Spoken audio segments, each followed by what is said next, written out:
So when we're talking about cleaning the floors, regular maintenance of the floor, we feel the most important thing to understand is that the goal is to remove the dirt off the large surface area, which is your tile area, and minimize the ability of the dirt getting into the grout or the pits if it's natural stone. And the way you do that is to avoid using any type of liquid that's going to roll across the tile, picking up the dirt off the tile and allowing it to deposit in these gutters we call grout lines, where it's hard to get the dirt and the water or the cleaner out of it after that process. So the way we do that is, this is a microfiber mop. It's velcroed to an actual applicator. And it's good to have several of these handy, and then take a neutral floor cleaner.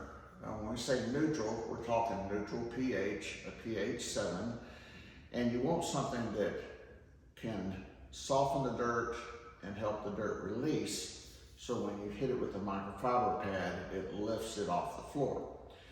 And so the goal, again, is to get all the dirt off the floor instead of spreading it around the floor.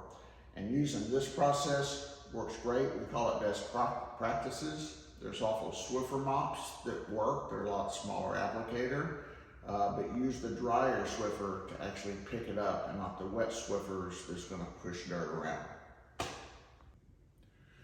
So now let me give you a demonstration of what I'm talking about as far as how to apply the product and clean the floors. So at this point, the floors have already been swept or vacuumed. We got the big particles of dirt. We use a neutral floor cleaner. We want to adjust it so it has a misting type of application. And we're just misting the floor. And we're allowing that product to dwell for 30, 60 seconds. And for the sake of time, we'll say that it's already had the dwelling. We use the microfiber mop. And we're just drying the floor. And when we dry the floor, we're picking the dirt up along with the cleaner. And this is still dry, and when it gets too wet, we want to replace this, throw it in the washing machine, and put a new pad on.